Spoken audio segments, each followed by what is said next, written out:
introduce a new, chilling series of classic ghost stories.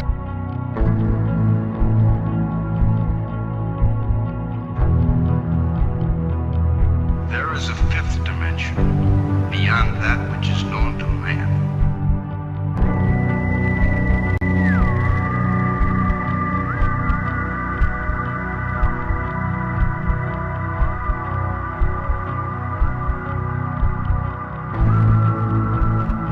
Throughout human history, people have reported seeing dark, shadowy, human-like figures stalking from afar.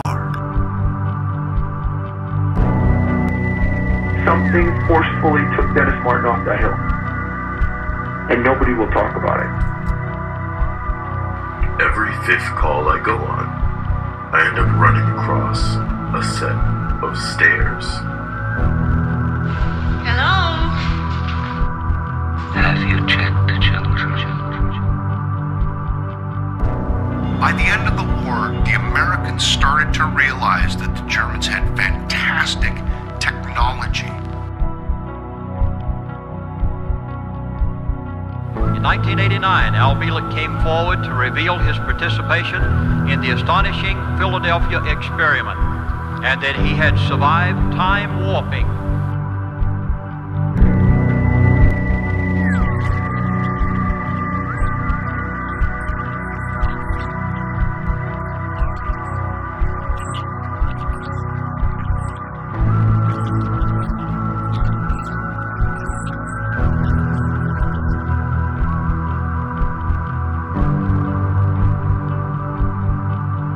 And I've said it many times, folks, we are at war. Those who are managing it and controlling the people while it happens are those who are masquerading as government.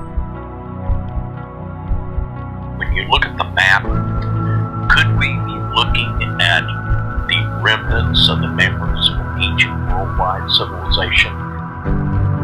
The grand architecture.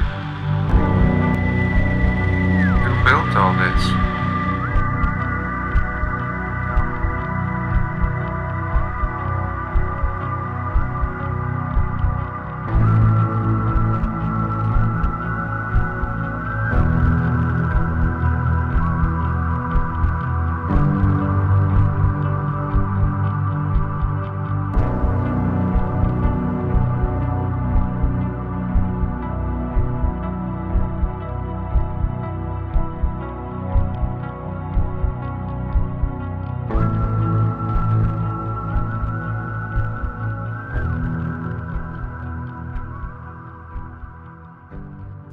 Ladies.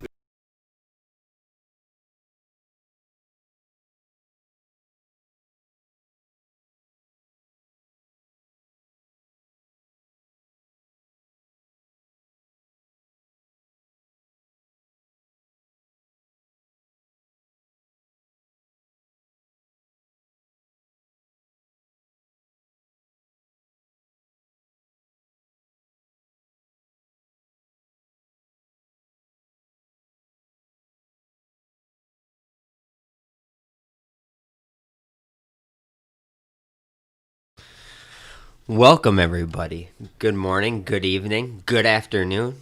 How is everybody doing? I am your host, Dr. Crocko, for another installment of the Dr. Crocko Spooky Podcast.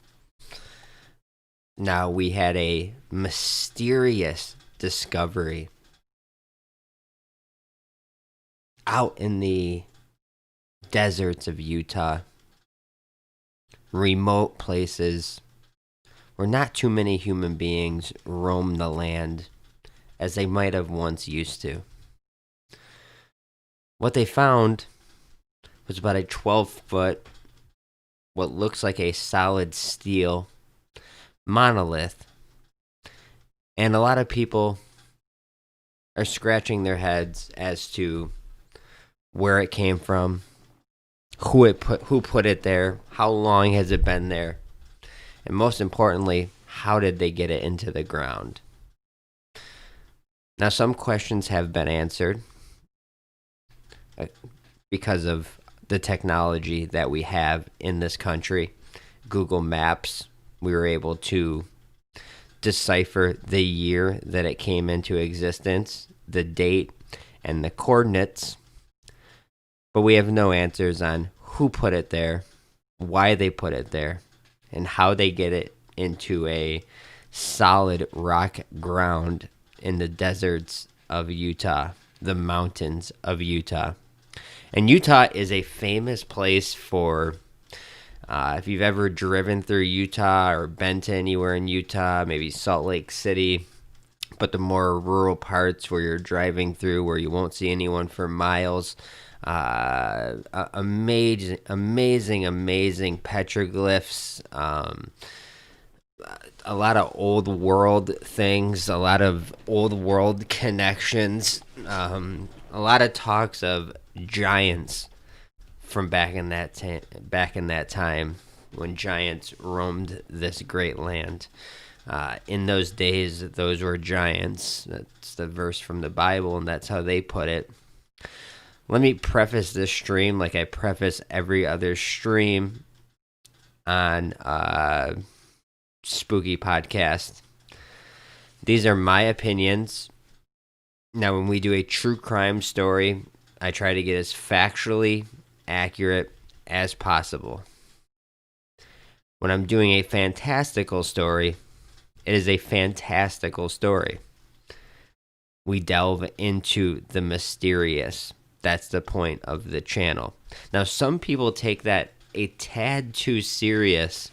I did a stream on NASA, Sophia, and sound vibration technology, and I was accused of blaspheming Jesus for doing that. So let's just remember what this channel is and what this channel is about. And I think everyone can enjoy themselves. At the end of the day, they are just opinions. So let's talk about the monolith a little bit. And the monolith shows up in a lot of places. Most famously in Stanley Kubrick's A Space Odyssey 2001, which just happens to line up with 9/11 2001. They say the day he left production on the movie, it was exactly 666 days until the towers fell. And those numbers will come into play a little more into the stream. As you can see, on a perfectly lit day, if the sun shines between when the Twin Towers were there, it would create a monolith onto the water. Just something very interesting a lot of people don't know about. Now, I told you guys I had to go grab a quick cup of joe, as you can see here. Just had to go grab my quick, that's a pretty big boy right there, going double with some espresso in it. But had to go grab the cup of joe.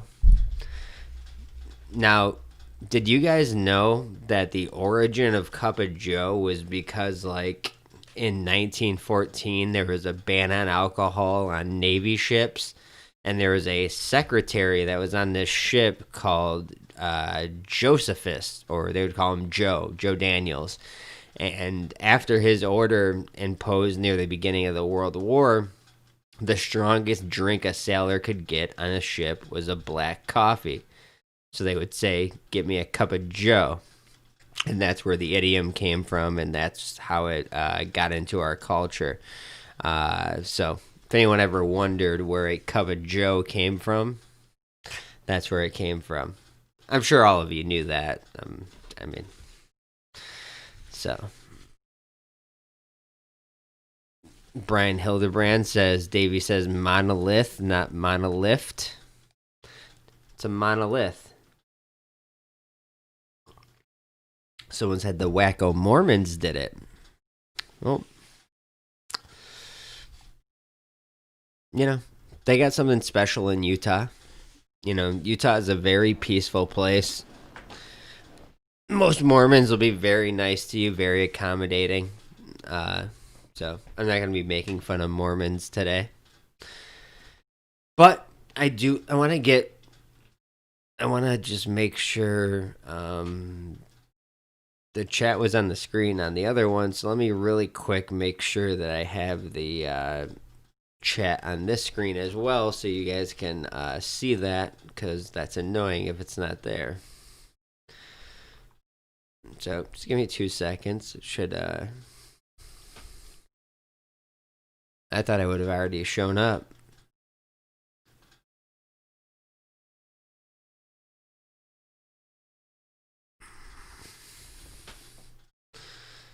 Very weird.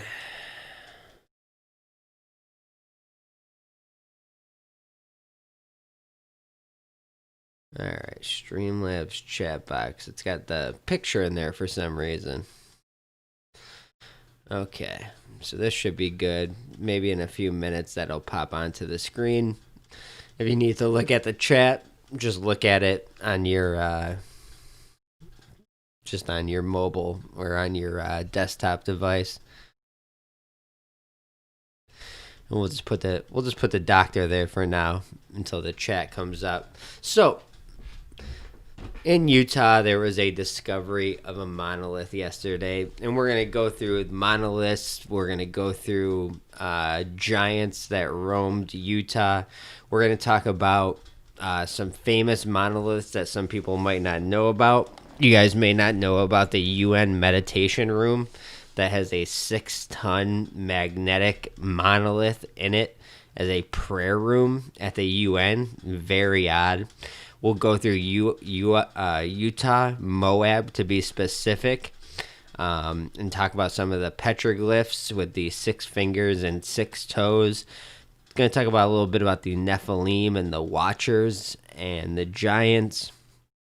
And then we'll talk a little bit about the connections of Stanley Kubrick's famous movie A Space Odyssey with the monolith in it. We'll talk about the monolith building that's directly next to where the Twin Towers used to be, yet it stayed standing after the explosion. So a lot to get to. Glad to see everybody here. Let me just get in the chat really quick. Let me just make sure everybody's here and happy. Let's see here. Just Kevin, Fata Kings, who made the great intro. We love him for that. We might be setting up a season 2 intro that we need to get going. Next stream will be the Boys on the Tracks. Now, the other night, a YouTuber that was very upset about my Sophia stream, I think some people of the audience are going for a full-fledged attack on the channels, so just be very weary of some people in the chat and be very weary of them flagging down things. I'm not accusing the content creator, I'm accusing the people that may be in the chat or close to that person. Davey Crocko 3 received a strike. It also received another email saying someone flagged the video, but they determined that the video wasn't a strike. If I would have got that strike, that channel would have been removed. So, because I have 2 strikes on there. Someone wrote into Teespring and got our Teespring account removed. So, there's obviously some people mad at us for just putting out content. So, it is what it is. And we'll live with it. But just a heads up to be careful on people that are very buddy in the chat, but behind your back, like the OJ says, backstabbers.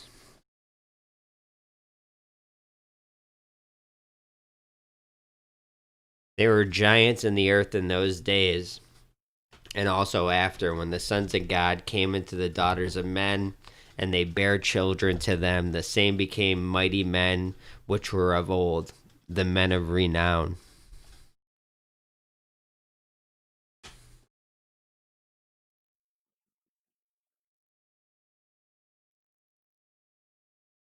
The argument is, who are the sons of God in Genesis 6:4? The only way to find the truth is through the King James Bible. You don't have to go to the Greek, Hebrew, or Schofield to find the truth. When you compare Scripture to Scripture, you find what the sons of God are in the Old Testament. Job 1:6. Now there was a day when the sons of God came to present themselves before the Lord, and Satan came also among them. I believe this is proof that the sons of God are fallen angels. And we'll get to that story later on in the stream to do with giants and what some of these giant monoliths could have been. Are they man-made structures? Are they structures that were made for giants? Or are they just, normal rock formations? So a monolith is basically a geological feature consisting of single massive stones or rocks, such as mountains, a single large piece of rock placed as or within a monument or a building. Erosion usually exposes the geological formations, which are made often very hard and solid, ingenious or metamorphic rock. In architecture, the term has considerable overlap with megalith, which is normally used for prehistory, or as a feminist would say, his story, and maybe used in context of rock cut architecture that remains attached to solid rock, as in monolithic church, which is a rock-hewn church. It's a church made from a single block of stone. I mean, this is the architecture they would do back in the, years and years, centuries ago, thousands and thousands of years ago. They'd have one solid block of stone, and they'd carve out these amazing pieces that we're not capable of doing today. So they had some kind of high technology or some kind of lost idea that we can't recapture in this world today. That's my belief. I told that belief to people, and they laughed at me. They said there was no sound vibrational technology on how they built the pyramids. It's just a theory. It's nothing to take to heart. It's nothing too serious. We all have our theories. They like their rope and pulley theory or horse and buggy theories to build certain buildings. It just doesn't hold water. They would just... Too many people, not enough strength to build some of these, tallest buildings of the world at the time. So I kind of dismiss some of those claims. All right, let's see here. Got about 50 people here. Yeah, and we're slowly building back up the channel. We did season 1, which was 26 episodes, and now we've been back for 2 weeks. We did the Lori Vallow episode. We did the Sophia episode, and now we're on to episode 3, which is going to be about the monolith, and episode number 4 will be the boys on the tracks. So, hope you guys appreciate it, and also... We just got members on this channel. It's the only channel that I have that is monetized, but we do have a members option now. Not that I suspect anybody needs to become a member of the channel. If you'd like to support the channel, the links are posted at the top. Streamlab.com/Crocko Show or PayPal.me/Davey Crocko if you'd like to help out the channel. But there is a members option now, which is kind of cool. So, geological monoliths, you can see some examples. And they come in all shapes and sizes. A lot of different rock art. Just a lot of cool looking things. And when we get to this monolith they found, you'll see why it was so mysterious to find in the middle of the desert. It was a 12-foot metal object sticking out of the middle of a rock. Some of these look like rock mounds. Some of these look like they're petrified. Like sometimes you see these petrified mountains that look like trees. well, maybe they could have been trees. Maybe that's what they actually were, and history tells us that they're just petrified, and then petrified. That's not the right word. Yeah, petrified rock. That they're just old and weathered. Maybe they could be old trees, old tree stumps. Nothing's out of the realm of possibility, guys. So just some great looking monoliths here, but we're going to be looking at something far, far different today.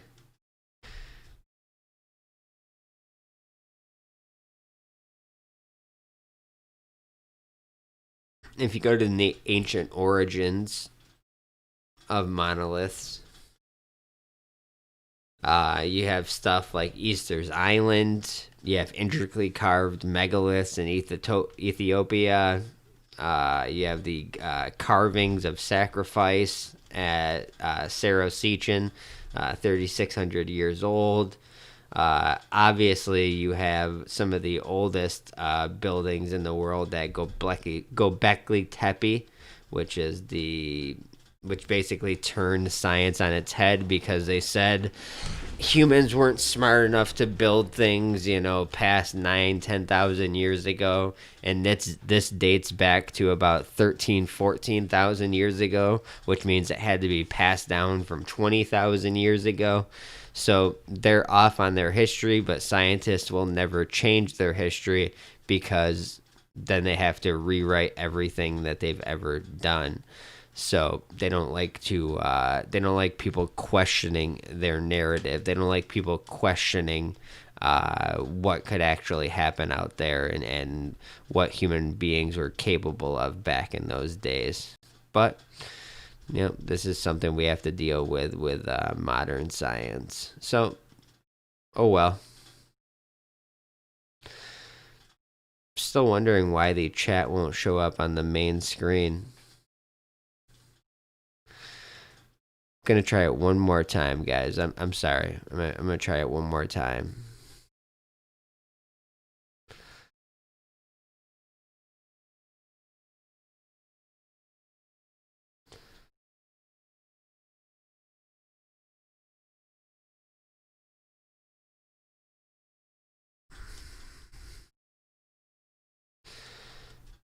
We'll see if that works. If not, then we'll just go without it for the stream, and I'll figure it out next time.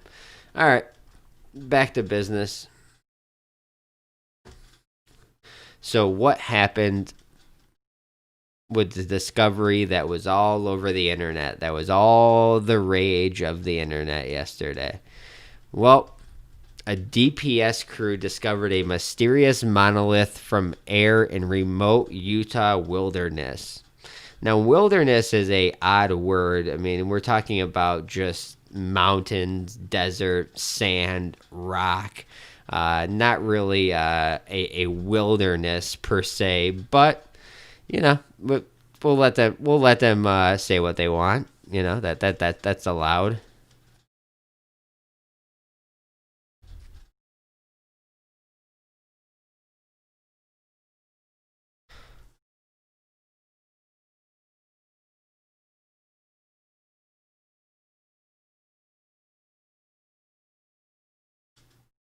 Oh, so it looks like the chat actually showed up.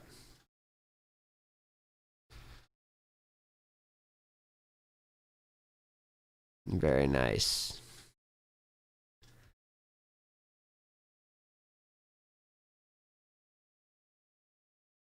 All right. It's so weird.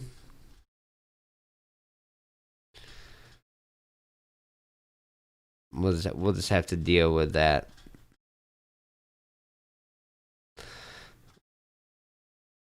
Let me get my ugly picture off the screen.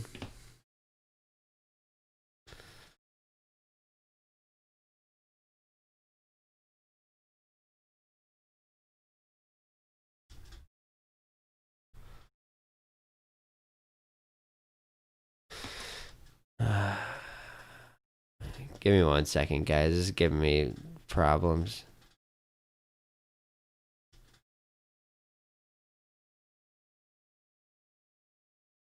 All right. Perfect. Sorry about that, guys. About 54 people here.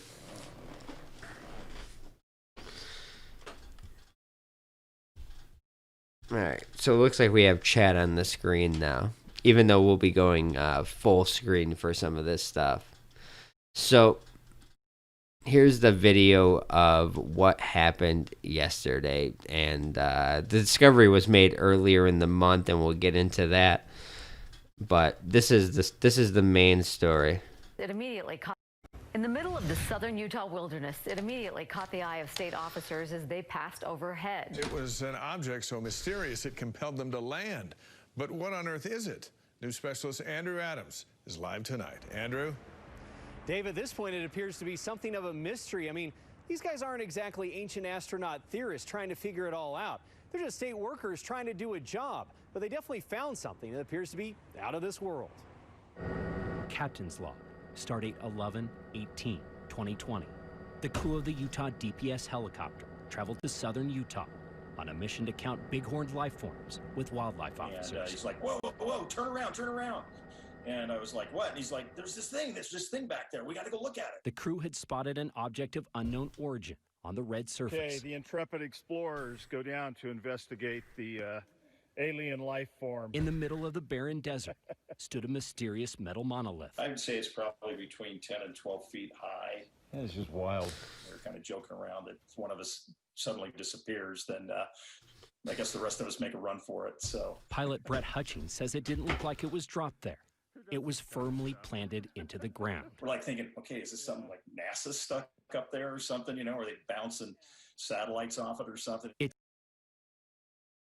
So very important, firmly planted in the ground. To get something like that firmly planted into the ground would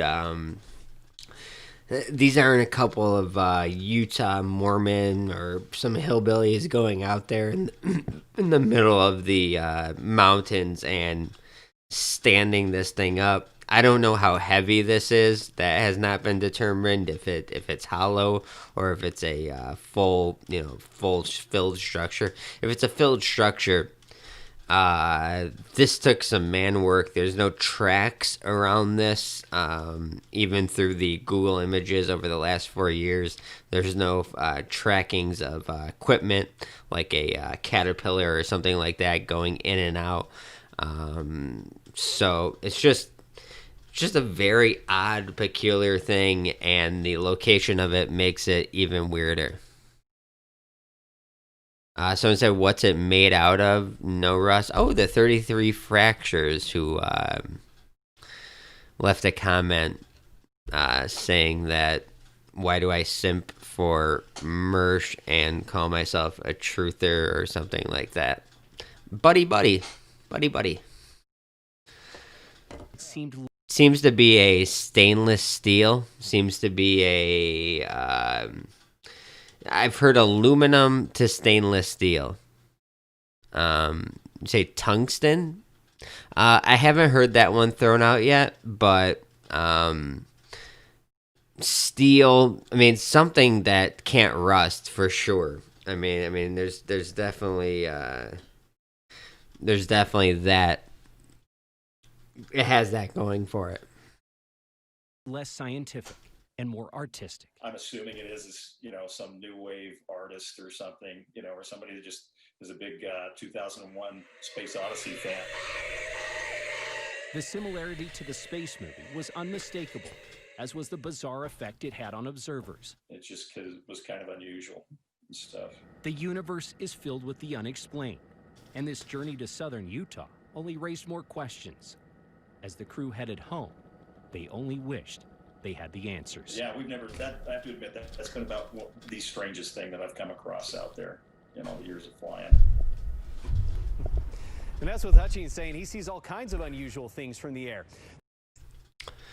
So the debate roared on how old this thing was, and I'm not going to keep you guys in suspense because we have modern technology and they were able to figure some of this stuff out. So even Utah's mysterious monolith is no match for Google Earth because they can pinpoint anything. It's not even just Google Earth.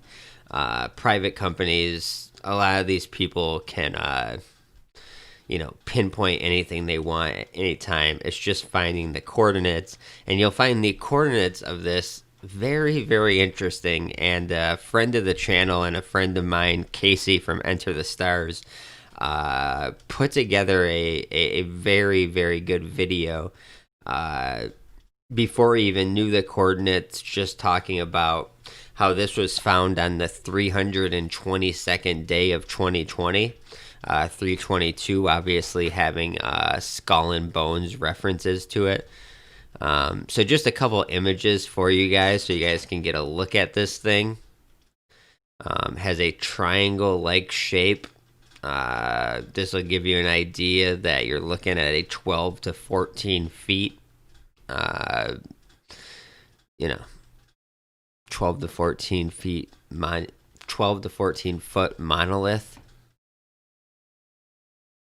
I mean, and this is a very bizarre thing to encounter in the it's 12 to 14 feet out of the ground. We don't know how deep that thing goes into the ground. Like, if you've ever heard of the UN prayer room where they have a 6-ton magnetic rock that's in there, that thing goes all the way down through the basement of the UN building that it's in, which is a very weird building and a very weird room in itself. I'm sure some of you guys are familiar with it. Now, this could be anything from dropped out of the sky to a prank to some elaborate fucking, these artists that like to, pull up out of nowhere and, put these weird things in weird locations. Here's another look at it. You can see a little weathering on it, but no rust. Why this spot was picked, still not answered. Hey guys. But let's go to the Google Earth map. Even Utah's mysterious monolith may be no math for Google Earth. All these worlds are yours except Utah. Last week, a sheep counting expedition, very weird, found a mysterious monolith deep in the Utah desert. And they warned the world to stay away. This is a great opening for science fiction story and also the actual events of late November 2020 as a news outlet lays out. A Utah Department of Public Safety helicopter crew discovered a 10 to 12 foot steel object, they're calling it, described as a monolith. Well, that's what it looks like. The crew found the object installed in the canyon's rock floor on November 18th. And they found no obvious indication of its source. On November 23rd, they posted photos of its Instagram and the DPS site. So that's where we're getting all the photos from. I especially like this one.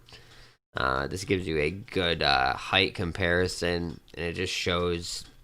I mean, it's in this little ravine surrounded by these mountains. And could this be an art project? Could this be selected by somebody? Could this have a deeper meaning? Are there more of these out there? I love the mystery of it. But while the monolith remains an irresistible mystery, its location has turned into a lesson on how to find almost anything online, including enigmatic metal sculpture. Within hours, someone had inevitably opened a Reddit forum to locate the monolith, and in less than a day after the sculpture's existence was revealed, someone seems to have actually done it. So you'll see here.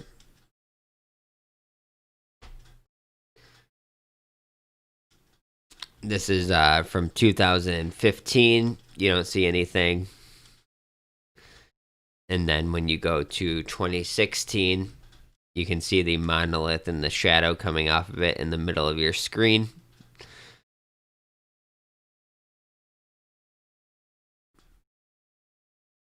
Let me move this chat out of your way so you guys can kind of see what I'm talking about. But where the tack is pointing down to, you can see the shadow of it. and where the tack is pointing down to here, you can see nothing. So 2016 seems to be the year that this thing was put in. So that would put it at 4 to 5 years old, which would explain why there is no weathering. Now, could it be one of these douchey artists and their art projects? Of course it could. You have people like Patricia Lefranc, who puts these in the middle of the deserts, mirages and whatnot. There's a famous artist called John McCracken who does these designs just like these. Most people are saying this is his work, even though he has not claimed that it is his work. He has not said it is me. Usually they come out and say that is him. And I'll show you a picture of that right now. So this is John McCracken, who everyone's expecting that this is the guy who did it. You can see he builds a lot of monoliths, but I don't see any. Well, let's see this one right here. Not really what we were looking at there.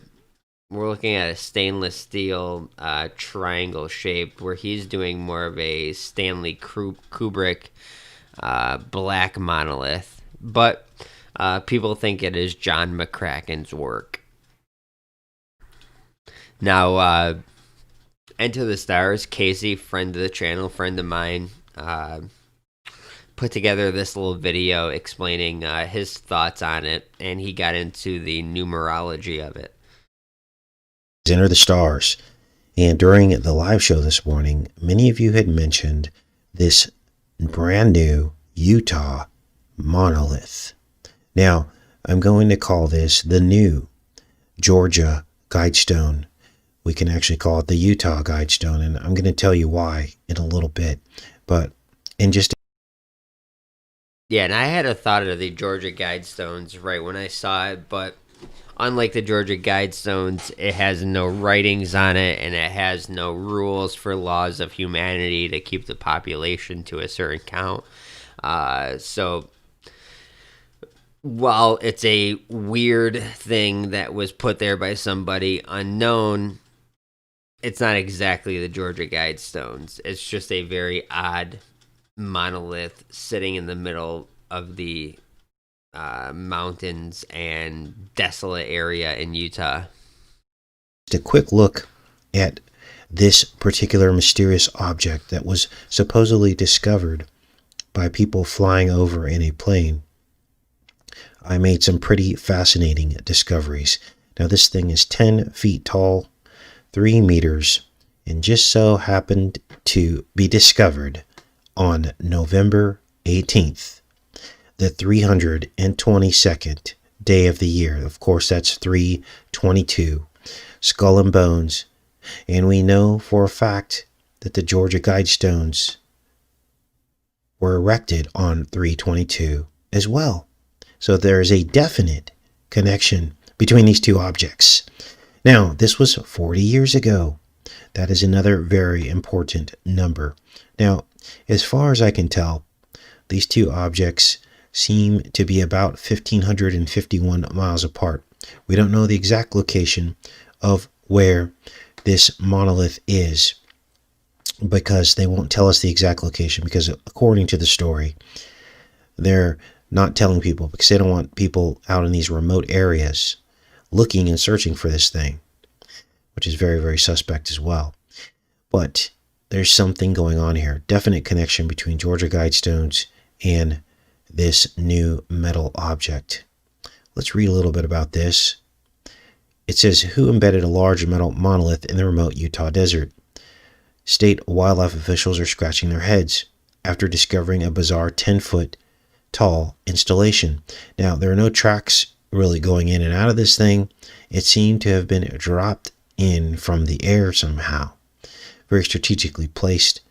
They also talk about how they actually dug this into the solid rock and were able to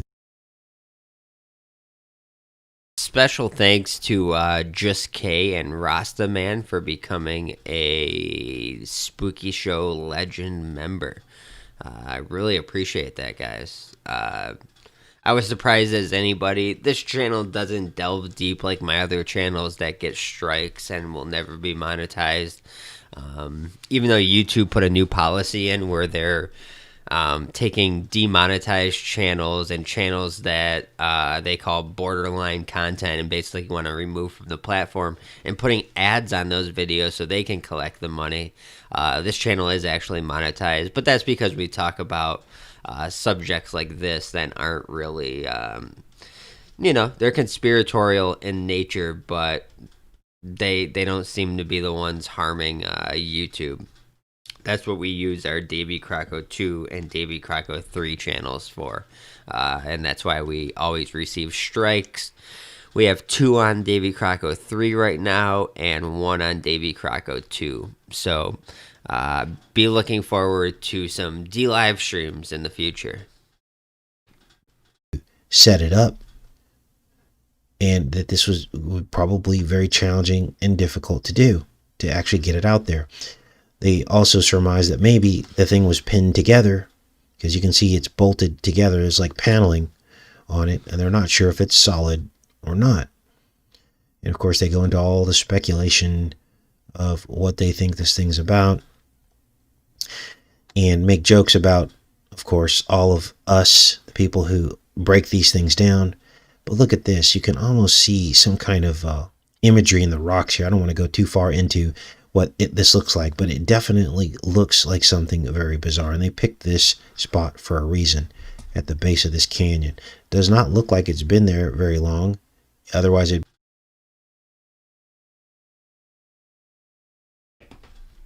Now, he says he sees something in these canyons. Can you guys see what he's seeing? I'm going through this picture over and over. What do you think this looks like behind the monolith that he's seeing? I mean, I see holes, some kind of caverns. We all know about Mount Everest and the search for giants and all the caverns and caves that go in there and all the different things that could be found and all the bones of giants that were found in Utah. Someone says a face.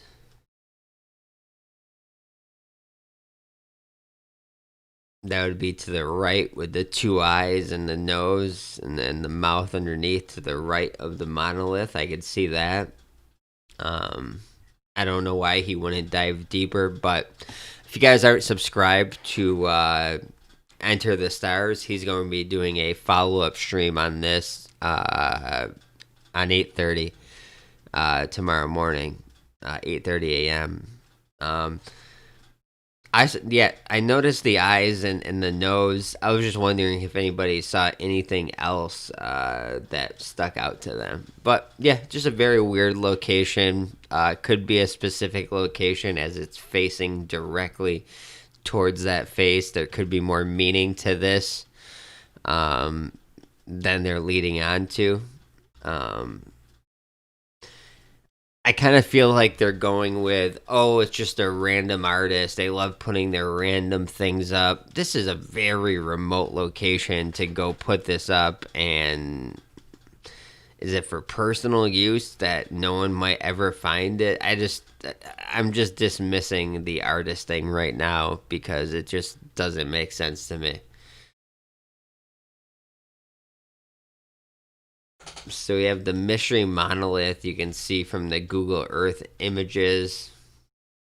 But here's something fun. He was going through the numbers of 322 days into the year. 322 is when the Georgia Guidestones were built.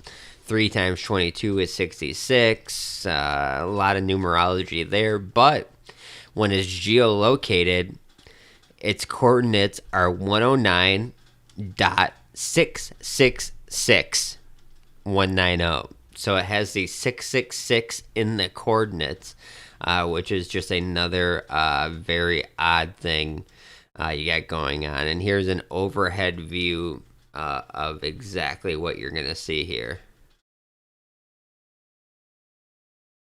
So why is this mystery monolith here? It's going to take time. I'd love to see how deep underground it goes. If there's anything underneath, if it's hollow, if it's solid, if there's anything inside of it, if there's any inscriptions on the bottom of it. Do you guys think it's something that they should disturb? I mean, do you guys believe in them going in there and digging it out as an archaeological find, or it should just be left alone? What do you guys think? Conspiracy says it's pretty gay, if you ask me. Well, that's fine. I mean, it's just a mystery, man. It's not, it's just a mystery. Aviation Arms signing up as a member. Thank you very much. Revelation Goy says, thank you for covering this. Value to me because I'm dying to know what's up with this thing, but haven't managed to make time to do the research. Well, monoliths could be used to pray to. Monoliths could be used for many different purposes through the ancients. But this being built in 2016, is it a time capsule of some sort? There's so many different avenues you could go down, and we're gonna have to wait for answers of it. The site's it's thousands of miles from the nearest road. This would be a task that one artist couldn't do. You'd have to have a team of people. You're not seeing any markings of construction, how they would get it into solid rock into the ground. So, I'm not going to go as far as this thing dropped straight out of the sky and just fell perfectly into place. I think you would see some more cracking, but I am not opposed to any of those stories. And there's tons of stuff in Utah. If you guys have ever heard of the double negative, this is a site in Utah that they say is just just a regular rock structure, but it's obviously a perfect path alongside these rock formations that seem to have pretty distinct 90-degree angles. Just another great site in Utah.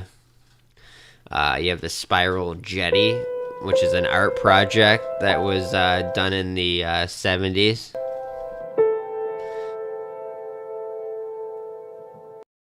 Very odd. We're going to get into, the next thing we're going to get into is the United Nations monolith. And I think you guys are going to find this interesting. And then we're going to get into Moab and a little bit about their cave paintings and giants. And we will definitely be talking about Stanley Kubrick and the Millennium Hilton, which is a monolith that they built right next to the Twin Towers when they were around. So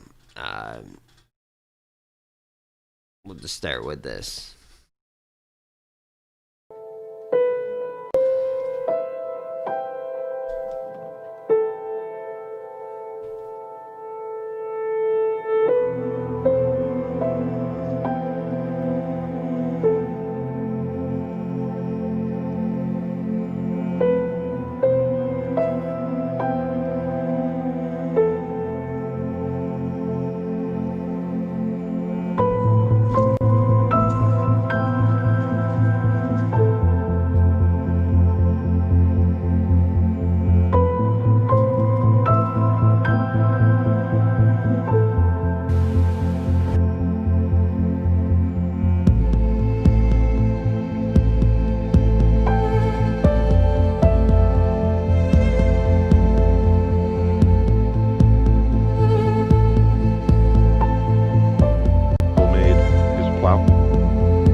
So the famous image of the cyclone And you see this a lot in Utah. You find these around a lot of the petroglyphs. You'll see a normal-looking person, normal-looking animals of the time, and then a cyclone will appear, and then the next imagery will be giants and demons and other odd-looking things that are very out of place. And why did they draw them on caves if they didn't see them?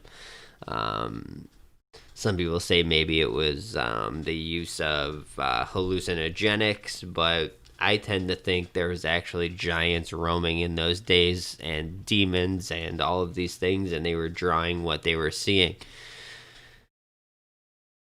But if you guys have never seen this in the UN building, I'd like to introduce to you a 6-ton monolith in what they call the UN prayer room, shaped in a sideways pyramid room that is completely silent and completely anti-biblical, and we'll get into that.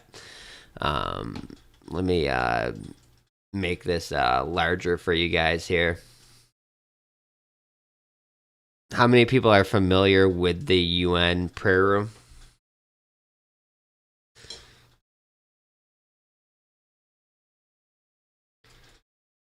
So this is in the United Nations building.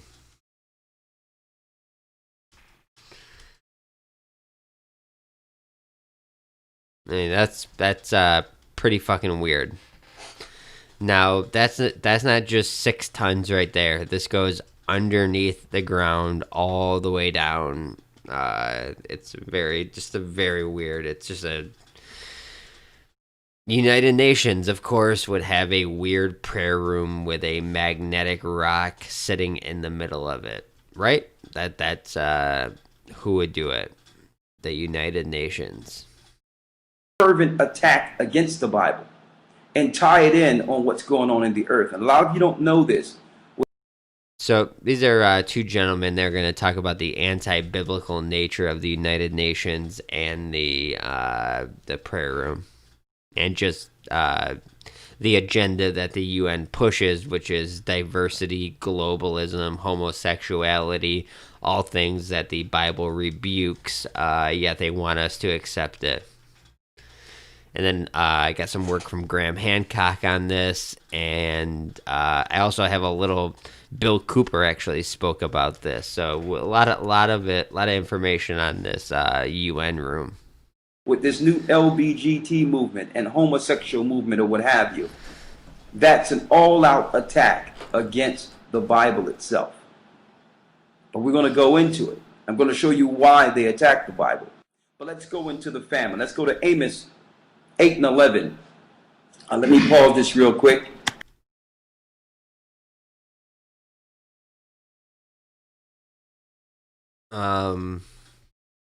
Alpha 007 org says that's perfectly normal. Where do you live? What's perfectly normal? Just be a little more specific so I can understand the context of what you're saying. What do you mean, what's normal? That's perfectly normal, Davey. Where do you live? I live in upstate New York, but what are you talking about? A prayer room being normal? Not this kind of prayer room. And not the origins of why this prayer room was built and where it comes from and why it's here. And it's not an actual prayer room. You're talking about UN Satanists talking about prayer. It's not prayer to Jesus Christ. It's not prayer to a God. It's a Satanistic prayer. It's a light bearer prayer.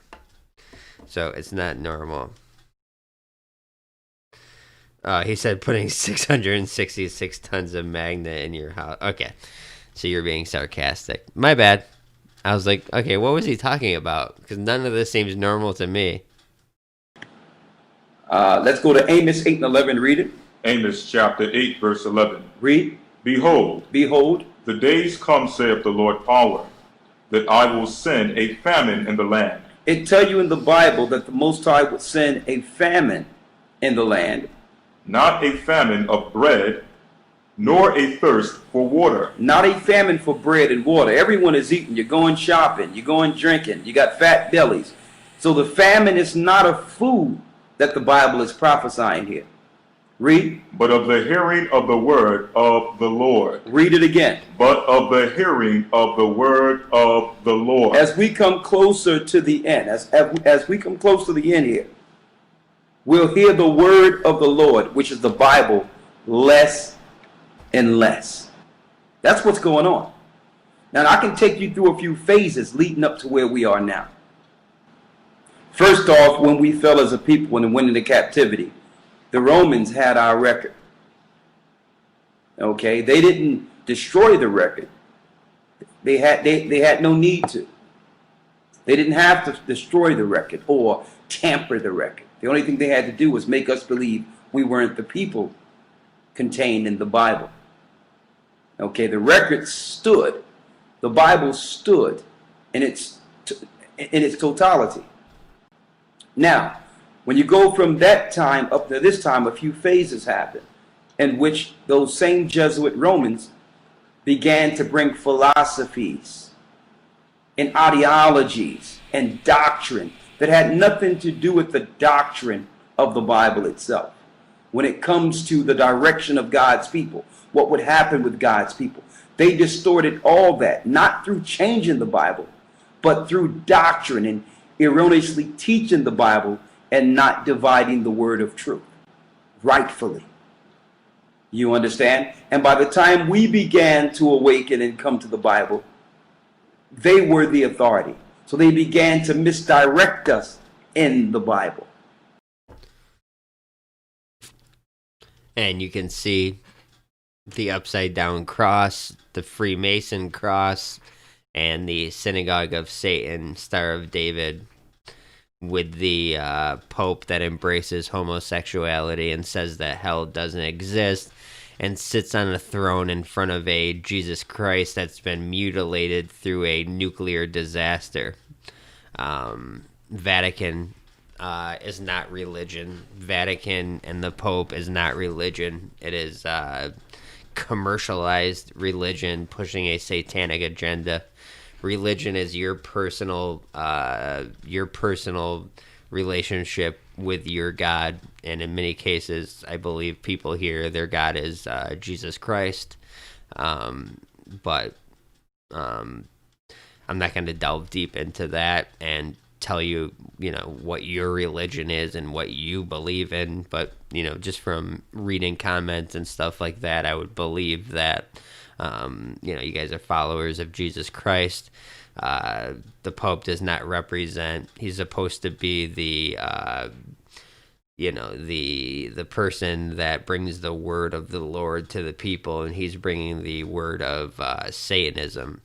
He sits in a room that is shaped like a serpent in front of a fucking disgusting image of Jesus Christ being burnt alive through a what they call a nuclear explosion. It's just disgusting.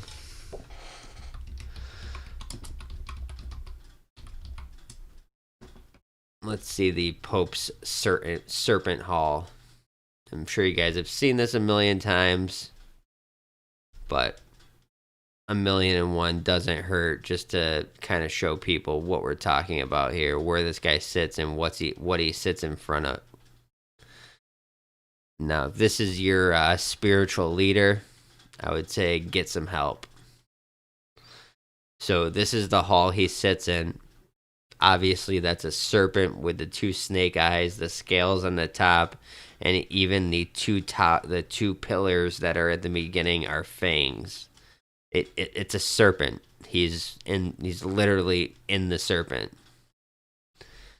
And what does he sit in front of? Well, he sits in front of this blasphemous image of Jesus Christ, which I hate to even show it to people. It's so gross.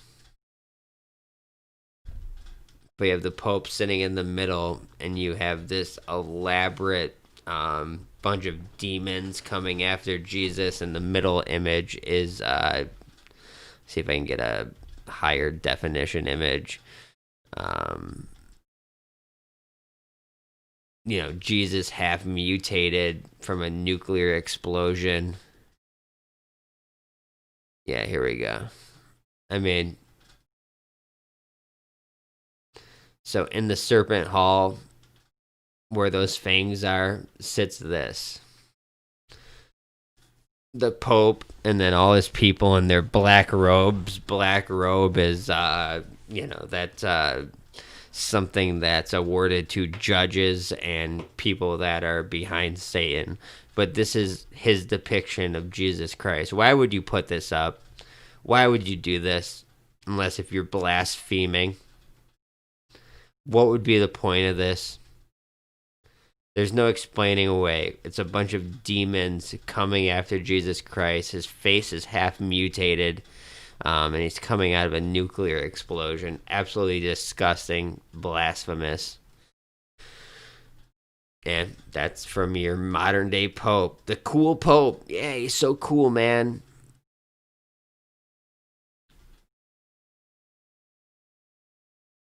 But like we were talking about inside the United Nations. Sorry, I went off on a little tangent there, but that image just kind of pisses me off. I don't know about you guys, but it just kind of it rubs me in a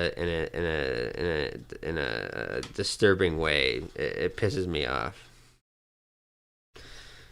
Yeah, thank you guys. I think 3 members joined. I appreciate that so much, guys. Thank you so much. With the attacks on the channels right now, and I'm not going to be one of those whining YouTubers, but with the attacks on the channels right now, the support definitely helps. So memberships are a cool thing. Just views on this channel, at least for Spooky Sunday, very small amount of money is made through the ad revenue. I've had the channel for a year. It hasn't broke the threshold of $100. So I mean, when they say you're in it for the money, that's the kind of money you're making through monetization on YouTube. So don't believe everything you hear from people that want to make lies about other people. Pretty sure that's breaking a commandment too when you lie about other people. But there are ways to support the channel if anyone's inclined, and you can just check the description out. And if you're one of those people that want to help out, feel free to do so. Nothing's obligated, just always appreciated. But if the picture of the UN's meditation is not showing, I'll show it to you here. Inside the United Nations, in the reception hall, just to the right of the desk, is a small room open to the public called a meditation room. And in the middle of this room is a big black altar made of iron ore. It's called the Stone of Light. In 1953, Dag Hammarskjöld was appointed Secretary General by the UN. By all accounts, he believed he had an appointment with destiny. He was driven to turn the UN's vision of justice and decency, peace and unity into reality. A number of Swedish government, he was one of the world's great statesmen. Secretly, he is one of the great mystics. So he was into the great Babylonian mystic teachings. Obviously, they hide those behind, decency and humanity, because these people that believe in Satan as their light bearer, they believe Satan is the man that's doing right. They believe Satan is the one that's doing right, and Christ is the figure that is, in the wrong. So this guy was, big into the teachings of the occult. He was big into which is just hidden knowledge. But, he was into the mystic teachings. His journal markings in 1967, which he wanted read and published after his death, portrays his obsession with himself as a Christ figure, as a knight of Christ. His holy writ, the UN Charter, charged him with leading humanity into a mystical connection with the universe. His placement of the foundation of the Stone of Light and the meditation of the UN directly links him with the Grail mysteries. This Stone of Light is a 6.5-ton rectangular block of iron ore. This massive black stone is polished on top so that it brings forth a sheet of minute lights that shine like billions of tiny stars. It is a natural magnet emitting magnetic waves. This particular block was chosen from 60 chunks of iron ore from a Swedish mine before the right one was found. What wonders what it was about this particular stone that caught this guy's fancy? There's a fascinating Grail legend that addresses the meditation room. According to the legend, when Percival enters the Grail castle, he is entering the mystery world of the human body, the brain. It is there that the Stone of Light resides. The stone is thought by occultists to be the pineal gland, the center of a man's consciousness. In the Grail legends, the Stone of Light can open up clairvoyant powers or perception. As one gazes upon the Stone of Light, mystical awareness arises from their heart and initiates a transformation of consciousness. This transformation is identical to the transformation of the Kundalini energies represented by the Key of Life. Mystics believe that this occurs at the moment when the human soul becomes a living vessel of Christ consciousness. Its placement at the very center of the base of the UN is meant to emphasize its role as a cubic stone or foundation stone. Kind of like you would, like a cornerstone or a capstone. It's very important to them. Now, the room is designed like a pyramid lying on its side with a mural in the place of the capstone, the top of the pyramid. And it would appear cut off, just like you would see on the dollar bill that they cut in between the capstone. With this image appearing in the place of it, it's a small room with no windows. There is a link here to the truncated pyramid found in the back of the dollar bill. I didn't even know they were going to say that. The mural is kind of an abstract tapestry in the style of a Picasso painting. The numerology of the tapestry is riddled with occult knowledge. For example, there are 13 triangles, 13 pyramids. There are 13 steps in the pyramid of the US dollar. There are 72 geometric figures in the tapestry altogether. There are 72 bricks that make up the pyramid on the back of the dollar. 13 and 72 are very common occult numeric values.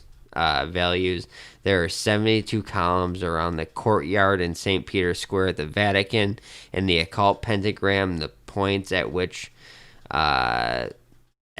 points of the pentagram touch the circle at 72 degrees apart. Now, in this room is a 4-foot high stone altar made of black crystalline ore. The stone is extremely magnetic and possesses polarity. Its foundation goes straight into the bedrock. Okay, so someone was saying that it looks like it doesn't go underneath the ground. The foundation of this stone goes straight into the bedrock of the earth underneath the floor of the room. The lodestone was the largest ever mined and was given to the United Nations by the Swedes in 1957. So this thing literally goes into the foundation of the earth. It's not that stone that you're seeing isn't 6 tons. It goes all the way through to the next floor, to the basement, all the way to the ground earth. So just to answer that question for somebody that said that it wasn't, that it just stood there and that's 6 tons. No, 6 tons is fucking heavy. That's not just 6 tons sitting there. It could be, they call it a meditating room, an altar, but this goes back to something called the Lucis Trust, which is the United Nations powerhouse for these New Age ideals. And New Age just means, occultist and Satanism and Antichrist and anti-biblical. And it also provides financial support for a body called the Triangles. Now, this body called the Triangles was founded in 1937. Is the name of a global network of cells whose members pray to a great invocation, especially on a full moon. Sounds satanic to me. when members of the triangle can be influenced by astrological signs of the zodiac. In a dark room of sharp angles, a 6.5-ton black iron altar evokes Abraham and Isaac and all sacrifice, mythic and historic. Not everything glitters is gold. That's from Graham Hancock. So just another monolith, another famous monolith that they want to show to the people. So it says 6 tons is 12,000 pounds. Yeah, it's a big boy. It's a big boy. And that's why it goes all the way down into the earth like that. Just reading the chat for a second. Looks like we got about 100 people. But we're just rebuilding back up this channel, so I understand we're going to have to wait for it to get back up to the 200, 300 that we're watching Season 1. We're just getting back to Season 2. But I do know it'll grow, and it'll be a successful channel because we got a lot of great ideas and great episodes coming up. And it's not just Spooky Sundays anymore. We could pop up any night and have a Spooky Show podcast.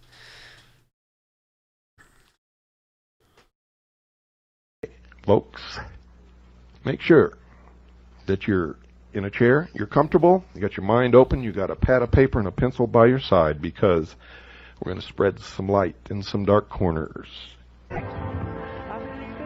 Visitors to New York City who venture in to the large building known as the United Nations are amazed to find that there is a meditation room. The meditation room, ladies and gentlemen, is 30 feet long, 18 feet wide at the entrance, which faces north-northeast, and 9 feet wide at the other end. It is, therefore, wedge-shaped. Its only entrance is through 2 tinted glass-paned doors, outside of which stands a United Nations guard. Inside the room is another guard. Once through the doors, the visitor finds himself in a darkened corridor which leads to the left. The sharp transition from a world of light to one of extreme darkness forces a feeling of abrupt withdrawal from the outside world upon the senses of the visitor, who walks along the corridor, reaches the inner arched entrance, turns right, and then looks into the room. The room is very dimly lit. The only source of light at first glance is that which is reflected squarely from the gleaming upper surface of the brooding, somber altar in the center of the room. A special lens recessed in the ceiling focuses a beam of light on the altar from a point above and just beyond its far edge. Thin lines of bluish light lap the edges of the shadow cast by the altar. The acoustical properties of the room are unique. The edges of padding material behind the paneling on the walls can be detected at the ceiling level. This absorbs sound, as does the Swedish woven blue rug which covers the floor of the corridor and the back of the room. The room is as quiet as an underground tomb. Its floor is paved with blue-gray slate slabs laid in a haphazard pattern.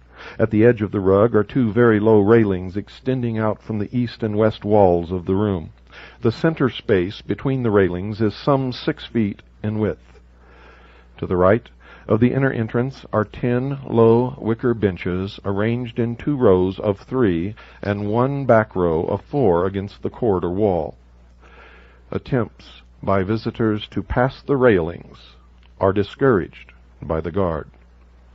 The mural is a fresco which was painted originally on wet plaster, one section at a time, by the artist with the aid of an expert in this work brought from Europe. It is set into a steel-framed narrow panel projected from the wall, behind which is an enclosed area some 6 inches deep which has its own light source.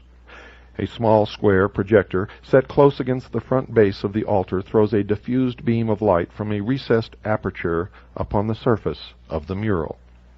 There are also 10 hidden lights, 5 on each side of the room, behind the upper edges of a thin suspended ceiling which extends out over the room from the top of the mural.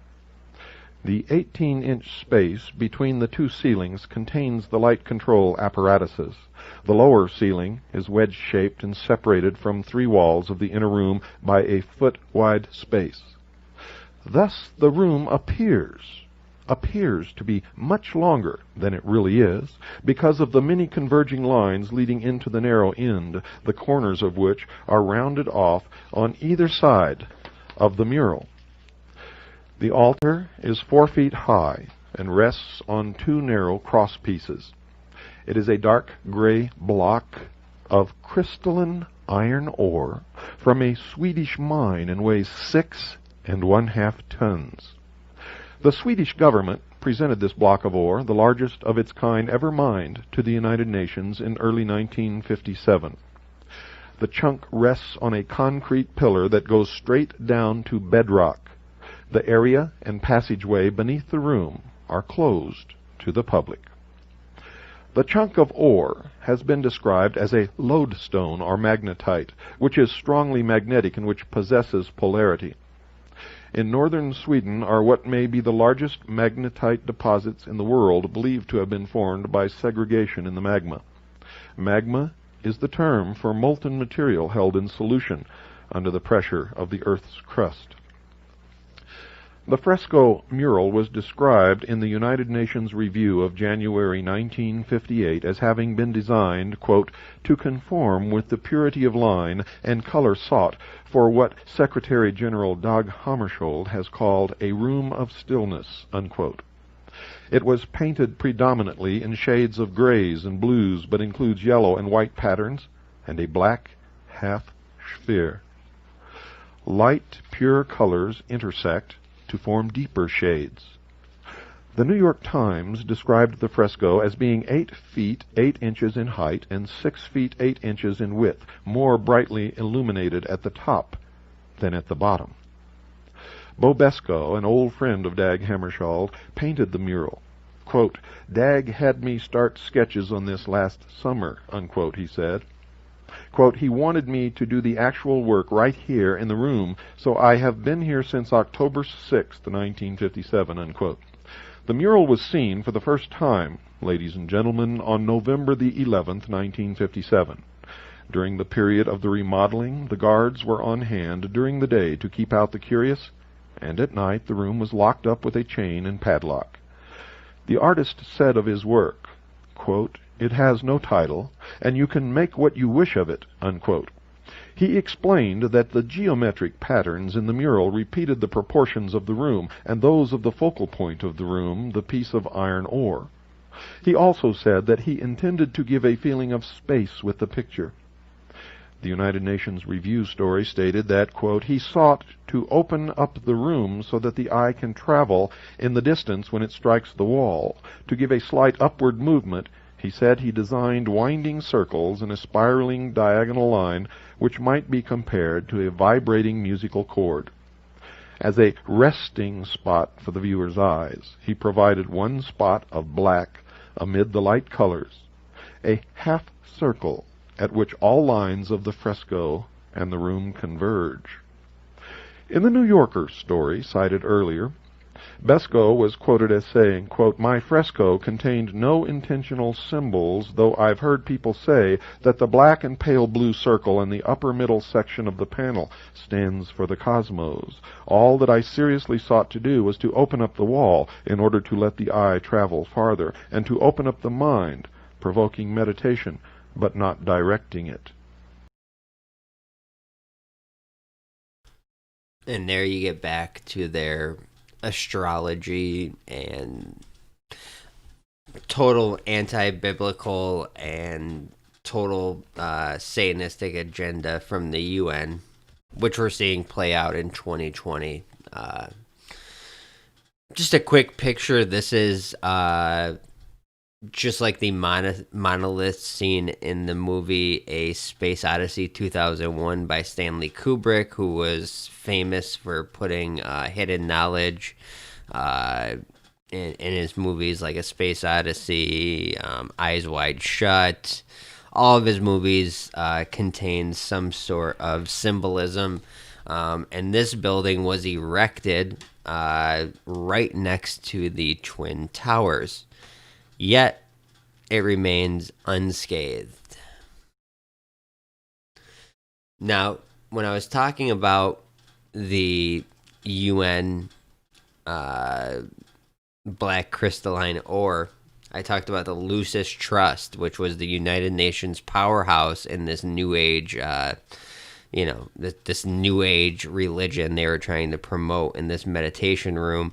And it went back to the 1937 Triangles movement, which, they would pray to a great invocation on full moons and astrological signs of the zodiac, and just, you guys understand where that's going. So the Lucis Trust is Satanism and the New World Order. A powerful wing of the Anglo-American establishment is currently under investigation for its role in promoting cults of Satanism and Luciferianism, for spawning an entire subculture of drug-induced violence believed to be behind the recent pattern of hideous ritual murders. As Diane Core, a leading British expert in the battle against Satanism, put in, "We are in the middle of spiritual warfare, and the satanic weapons are all pointed at the young." And what do we see today? This young generation? Well, everything's pointing at them. They go through ISIS in the Aquarian Age. But this Lucis is not limited to low-level Satanists. When this man was a Secretary of Defense in the 60s, Robert McNamara prayed to the full moon along the Potomac River, according to a journalist. The Lucis Trust endorsed McNamara's tenure as head of the World Bank, which is hardly surprising since Lucis believes in the Blavatskian Great White Brotherhood, which is consistent with the neo-Malthusian aim of the International Monetary Fund to exterminate darker-skinned races. Not only Bailey explicitly seeks to destroy the nation-state, which he equates with idealism and the Age of Pisces, but in her 1954 work, Education in the New Age, she also endorses eugenics, sex, hygiene, and to purify the race. And this is through the Temple of Understanding, founded in 1963. Distance from the group, which also has an NGO status and worked out of the UN premises. So not only is it New Age, anti-Christian, anti-biblical bullshit, it's a way for them to run business through their NGOs. And obviously the politicization of Jewry, which was the Orthodox rabbis and the founding of agudas, and it gets into some Yiddish here, so I'm not going to really read through this, but obviously Jews were behind a lot of this, and they like to call them German rabbis, which is just a way to mislead people. We're talking about Yiddish-speaking Israeli Jews, Orthodox Jews. It says it right here, Jewry, Orthodox rabbis. But then they sneak in German in there just to try to mislead you. We do have some more to go into because I want to talk about this this great monolith that they built in New York, the Millennium Hilton. It's a Millennium Hilton building. The name doesn't matter. It's all about the symbolism. If you guys have seen 2001: A Space Odyssey, you guys will probably understand what this monolith means and where it comes from. So let me pull up the links I have around this, and then maybe we'll get into a little bit more about Utah and their links to giants and other things that roamed the earth in those days, because as we talked in the beginning, in the days those were giants, there were giants, men of renown. So here's the image of that.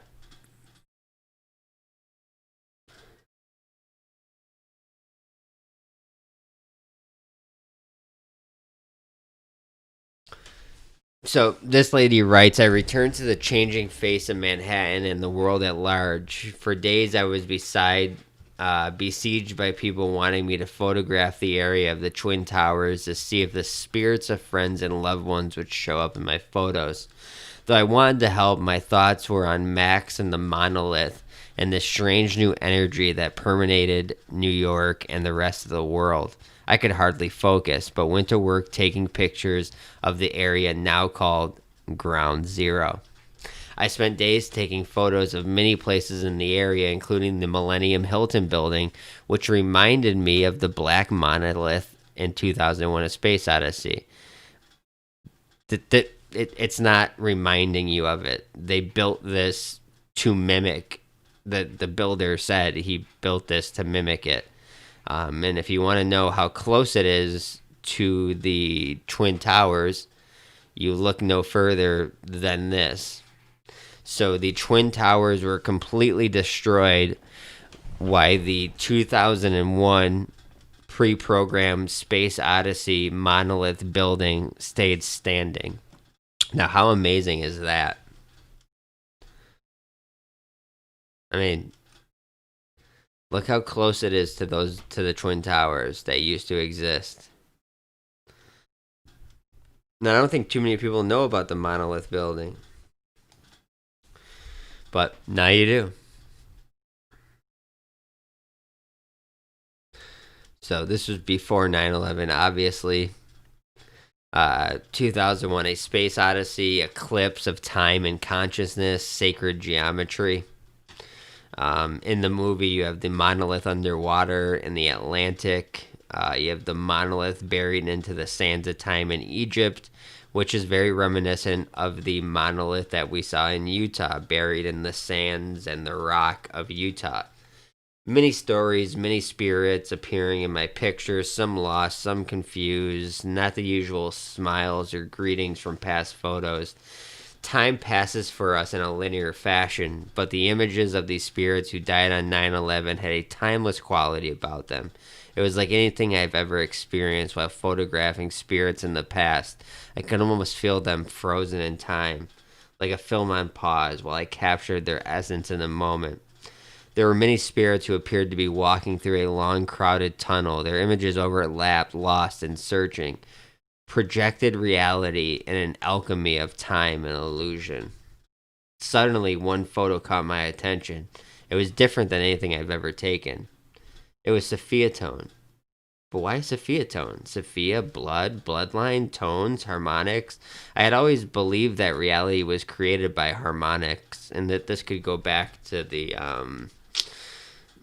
sacred geometry and everything in harmony, and this is how Earth began, because we all know that the Earth and the heavens were created. We all know that we're created human beings and that we're spiritual beings, and the reason we know that we're spiritual beings, guys, and let me get on screen for this.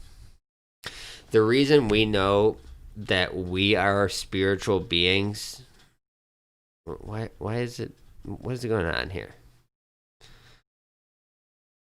Okay, better. The reason we know we are spiritual beings is because if we were just atheist and we just went into the ground and we were just fucking fertilizer for the next tree to grow, why would they care? Why would they care to try to control us if we were nothing? If we were just nothingness born onto this earth just to be born and then die, why would they care so much to keep total control over us? Why would they create let me use my words carefully, because they terminated my video yesterday for medical misinformation, which I didn't give any medical misinformation. I just gave my theories on things. But why would they create a CV and try to prove people that it's real when there's no evidence? Why would they do that? Why would they try to control us with the mask? Why would they try to control us on where we can eat with our family and what holidays we can attend? if we weren't a spiritual being that was created and just an atheist, running amok the earth and not giving a shit, why would they care? They care because we are spiritual and that we are created. That's why they care.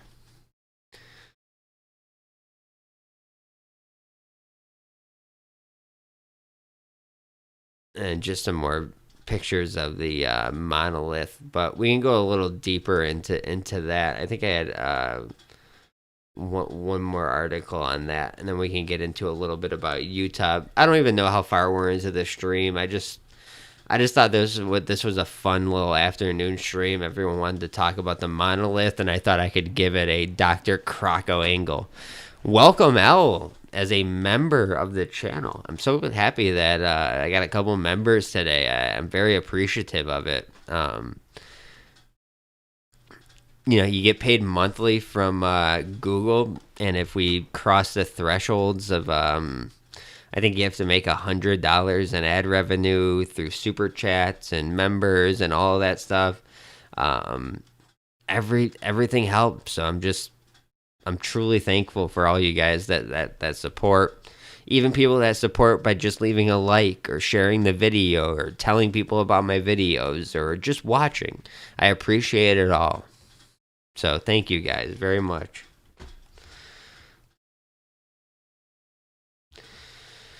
So this is a little conspiracy theory, and they're talking about Kubrick's fake death, 9/11 hoax. I'm not going to get into that as much, but his death was suspicious, not for the reasons that are commonly cited, like the deaths of JFK Jr. and JFK, which are most likely hoaxes directed by Kubrick, then later revealed in his movies.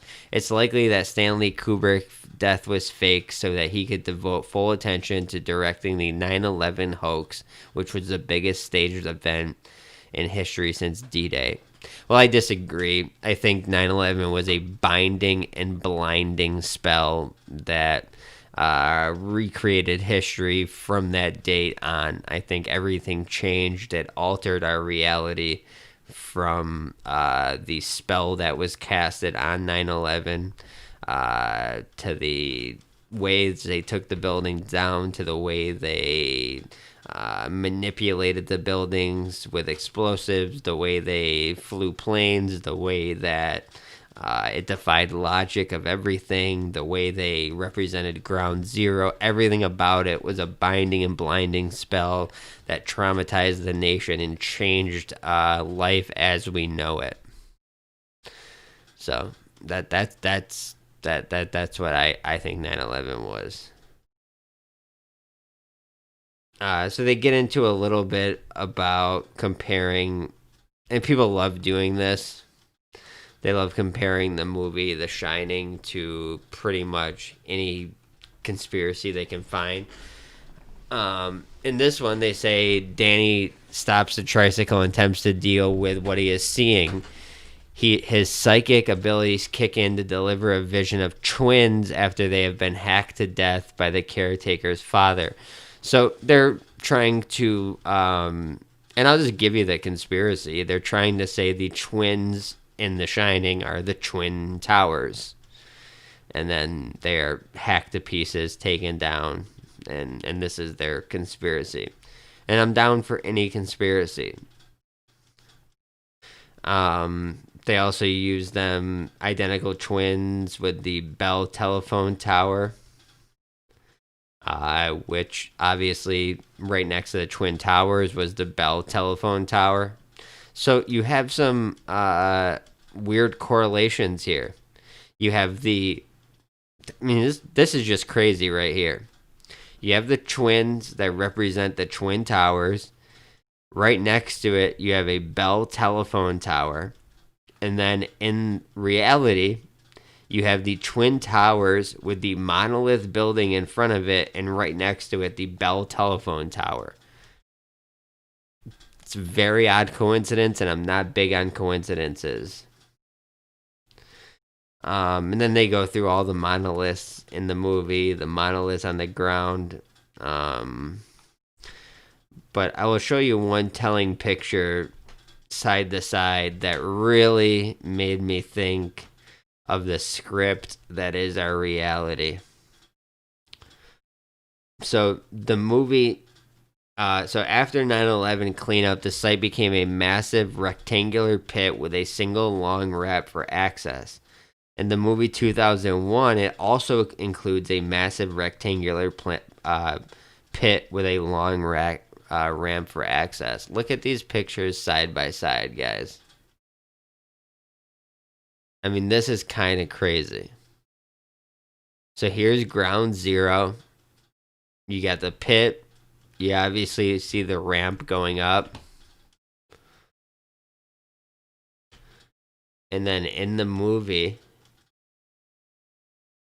2001, you have a rectangle pit with the ramp going up into this. I mean, it's almost identical. And where does this ramp lead to? We'll look to the left right here. It's the monolithic tower. Right in the top left. If you follow the ramp up and turn left, you're at the monolith. Which is what this stream was all about, the monolith. How far do we... I mean, we did an hour and 40 minutes talking about this stuff. I hope you guys enjoyed this, and I'm not just going, completely crazy. These are streams. Now, there's going to be true crime streams. We did a stream on the Doomsday Mom. That's a very serious story with very real things and murders and things that we're covering very serious. We're going to do the boys on the tracks in Mena, Arkansas, and the Clinton drug running. That's going to be serious. We did a Sophia NASA stream. That was fantastical and fictional and storytelling. And this Monolith stream that I'm doing right now is a mix of the two. You have facts of the monolith being there, but now we're just expanding and talking about stuff. This is what this channel is all about. It's about entertaining. It's about having fun. I know some people frown upon wanting to have successful YouTube channels. I heard somebody say, I just want to have a successful YouTube channel. Well, yeah, I want to have a successful YouTube channel.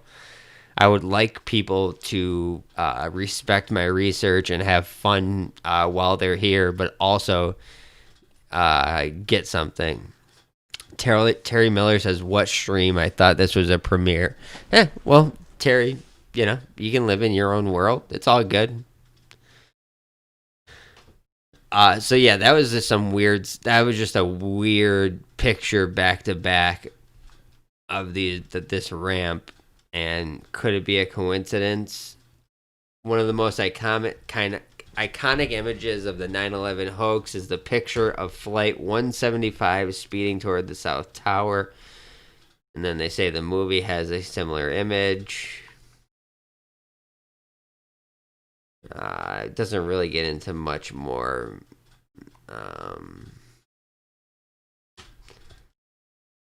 Famous picture right here, guys. Look at this.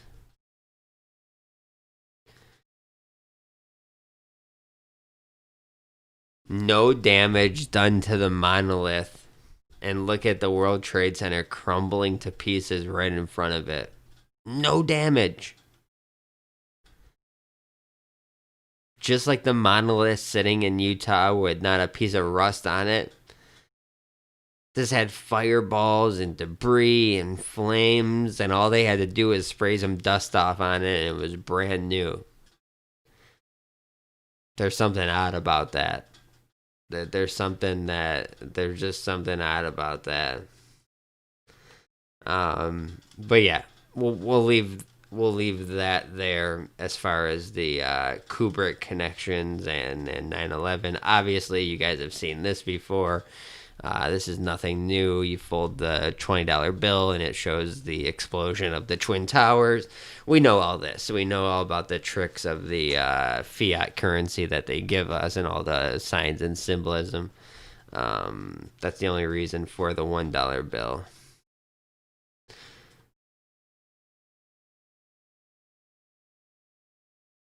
If anyone would like to look through this, though, I mean, this is a long article that shows a lot of different conspiracies regarding Blind 11 and Kubrick. There you go. I mean, I think it's a great. Yeah, Eduardo, just like the black box, it's indestructible. Conspiracy, no, I want my channel to fall, says no one. Yeah, it's just... God, I'm not going to respond to that video the other night, just if anyone's wondering. It's not worth my time. And I actually think it is what the person is looking for. So it's not going to happen. I can take the lies and move along with my day. I don't have to defend myself. Defending myself over a lie would put me in danger of people thinking I'm trying to defend myself over a lie.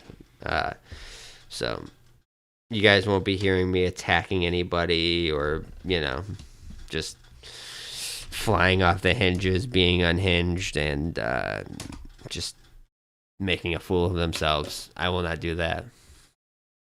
Only serious things would get me out of this chair to go after somebody. So that's not going to happen. Now, if you guys are still interested, I can show you a little bit of a history of Utah, and talk about some of the petroglyphs there, and then maybe get into a little bit of the Nephilim and giants.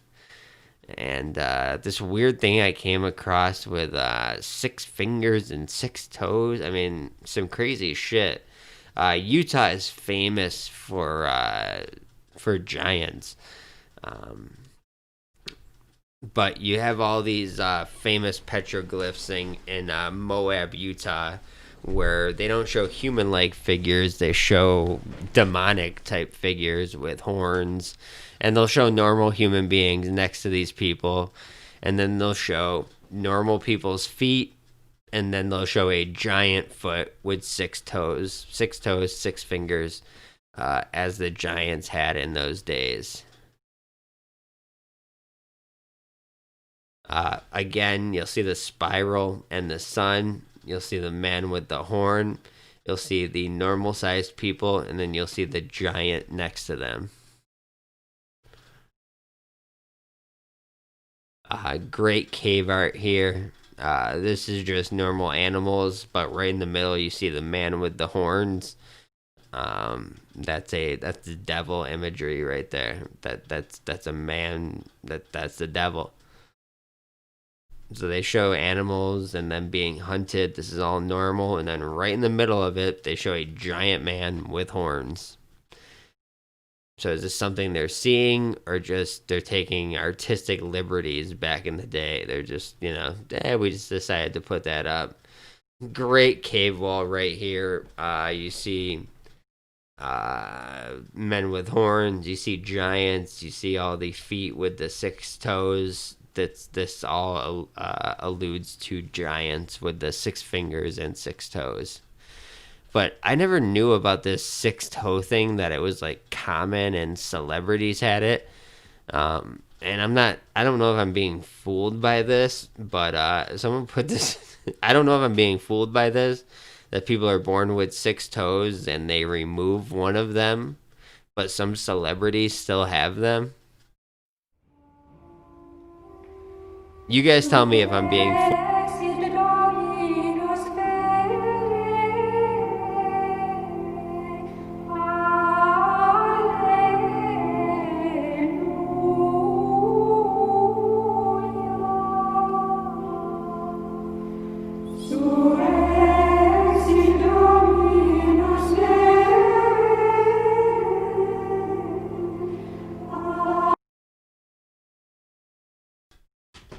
The human DNA, after so many millenniums after the disappearance of the giant genes sporadically show up again. So they're saying it's been so long since the fallen angels came down and impregnated the women of this earth that you'll still see some of the genetics show up.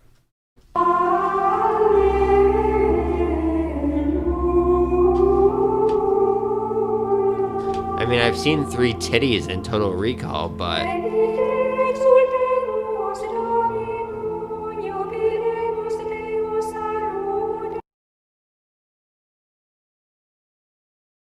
that's a picture of a giant, if you guys didn't recognize that.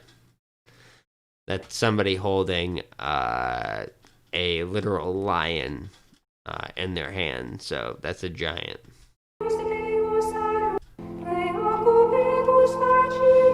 Double rows of teeth are also something alluded to with giants.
So, famous cave paintings with the 6 toes. This is, this is common amongst these cave paintings. 6 toes, they say Halle Berry.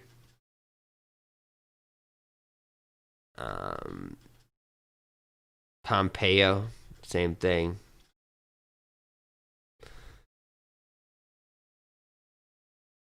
Halle Berry. I mean, why have we never heard about this? I mean, most of them are taken away at birth, I believe. Marilyn Monroe had 6 toes, but she was beautiful, so, you guys would probably lick every single crevice of one of them. And just like I showed you with the cave paintings, normal sized feet next to a giant with 6 toes.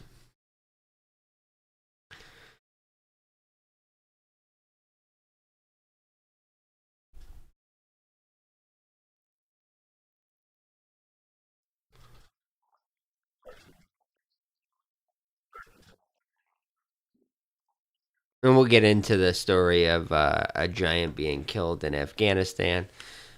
But let's first talk about Nephilim giants in Utah specifically, because that's where they found the monolith.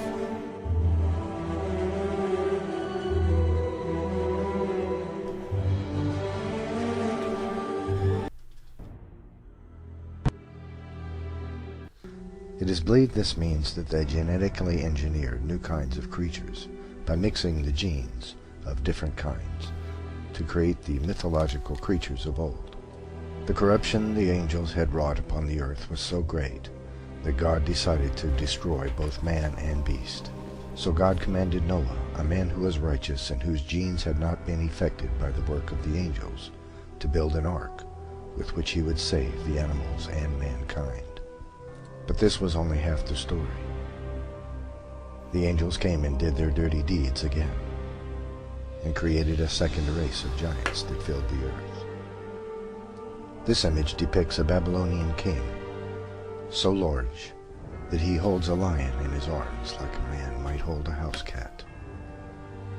He also has 6 fingers and toes, which was common to some of the tribes of giants born after the flood, and is the result of a duplicate gene, an error, if you will, in the genetic tinkering. Hey, what's up, Drew? Talking a little bit about the monolith found in Utah, and then made some connections to the monolith that's obviously that was built in New York City as a Hilton Millennium Hilton, Millennium 2001, that whole connection. If anybody doesn't know, Truck Body Outline will be on my channel at 12 p.m. noon Eastern on Friday. And then I think directly after that, I'm going on to his channel to shoot the shit. Many different topics, so you guys should enjoy that. So, just like the monolith found in Utah, you see a lot of these petroglyphs talking about giants and how they roamed the earth in those days. As Genesis 6:4 says,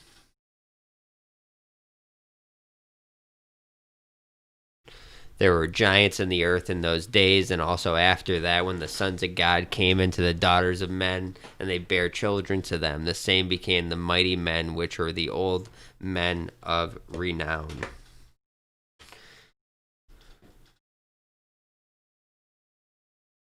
Today's February 13th, 2017, and I'm in the home of Robert Shrewsbury, who has done an amazing amount of research on giants, and I just let him go from there and let him talk about it. Go, you're on, Robert, hit it. All right, well, I became interested in giants when I was about 7 or 8 years old, because I grew up mostly in southern Utah in the Kanab area, especially through elementary school time. And at that time, Kanab had a giant that was about 12 feet tall on display for people to come by and look at. Really? Mm-hmm. And I saw him, and other people saw him, and most of the old-timers in Kanab to this day remember that, the ones that are still alive, and they're usually a few years older than me. I'll be 67 in a few days. So that's interesting to me because, when I first heard the story of Brewer's Cave and talking about giants, I thought it was a farce. I thought, there was no such thing. Because the internet wasn't around then. It wasn't until I used to sell metal detectors and rent prospect. It wasn't until a Mexican guy brought me an article of them finding a giant in Mexico that I thought, man, this is real. And then I found a book that talked about them, but it wasn't widely known about. So for you to know at that age, that's amazing. It was early on, yeah, it was.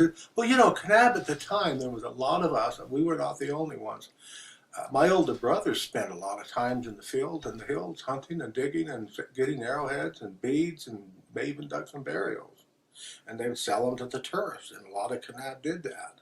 Yeah. It probably started with Freddie Crystal, who came to Kanab with a map and hunting for Montezuma's treasure from Mexico. Half of Kanab at one time were out there digging in the hills. So that kind of set the pace. And then, so we did, and a couple of my older siblings was up one of the canyons there by Kanab. This was in the 50s. And right out on the open ground, they found 2 skeletons that were about 12 feet tall. Really? Mm-hmm.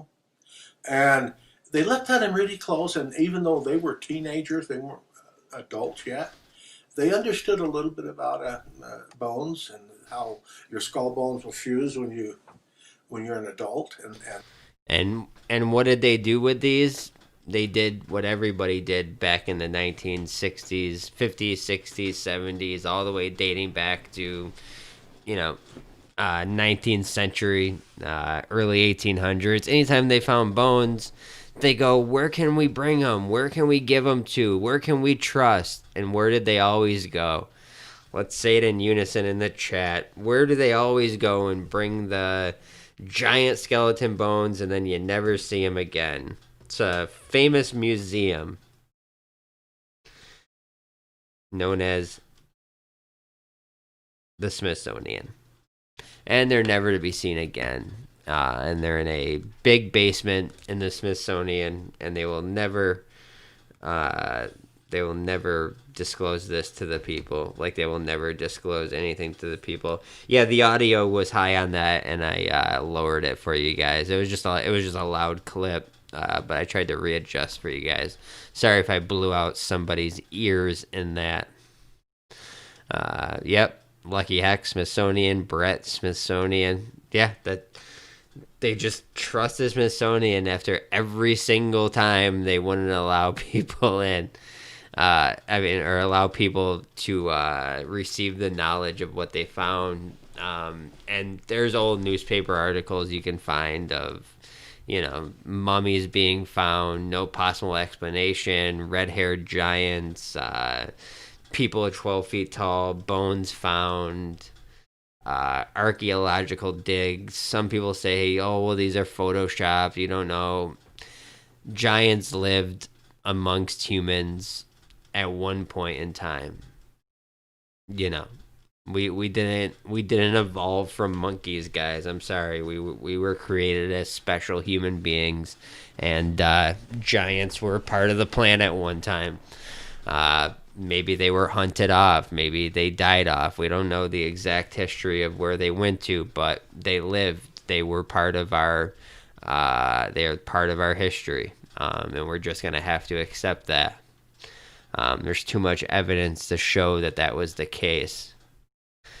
Let me see if I had anything else for you guys. You have images of giant skulls found. I mean, look at Utah, just so beautiful. I mean, really just a wonder of the world. All this stuff throughout Utah. Let me see if I can get anything else for you guys here before we get out of here.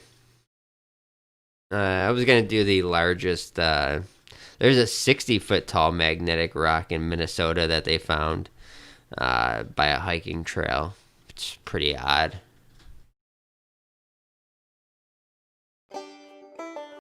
Let's see if we can get some stuff here. Another person that brought their stuff to the Smithsonian and realized that's when it was fraudian. That's when it's fraudulent. He said, don't believe them. That's when it's fraudulent. It's a secret, and he won't tell you where he found it and all that. He said, don't believe them. That's when it's fraudulent. And there were 2 sarcophagi, the large ones, which eventually he and his son unlidded and found the 2 mummies, the male and the female, with the headdresses. Well, he told me that he feared for his life and his family's life. My husband said to John Brewer, now you're in the presence of an apostle of the Lord. And is your story true? Erie Ferry, thank you for becoming a member. It's very weird for me to have memberships because all my channels are demonetized. I'm lucky to have this one channel that is not demonetized yet. I'm knocking on all the wood I can find that they allow me to maybe make a couple pennies a month. But it's not about the money, but every little bit helps. So I appreciate that. Someone left a comment. All right, that can calm down. No need for that music to be playing. But someone sent a message that there was a large magnetic rock found when they were burning some forestry in... Where was it? This is in Minnesota. So, Drew, I don't know if you know about the Magnetic Rock Trail, 3-mile trek through undeveloped wooded lands near Grand Marius, Minnesota. The magnetic hiking trail route brings you to this amazing 60-foot monolith. Magnetic rock contains magnite, a magnetic material that would cause your compass needle to spin. The fact combined with the rock soaring 60-foot height makes this truly impressive. Now, I always wonder what these were used for back in the day. Was this just a natural formation of a 60-foot monolith that just stood there made out of a magnetic, just natural formation, or is it like the UN where they bring in a special piece of magnetic rock and pray to it as some kind of altar. We don't know, but very interesting indeed. And I think we're slowly going to wrap up here, but I thought I'd give you guys a little bit more than what other people were talking about, just reading articles about they found a monolith in Utah, 12 feet tall. We don't know what it is. Making 5-minute videos. Yeah, we can all read an article and understand that. So I thought I'd give you a little deeper dive into monoliths, into the history of Utah, into their petroglyphs, into monoliths in general and imagery around 9/11, and hopefully it gave you a giants, and hopefully it gave you a full spectrum of some new research that maybe you haven't heard, or you know all about it, and it is what it is. But I do hope you guys enjoyed the stream, because I put some good research into this. Now the next Spooky Show podcast will be probably over the weekend. I'm guessing maybe Sunday. And this will be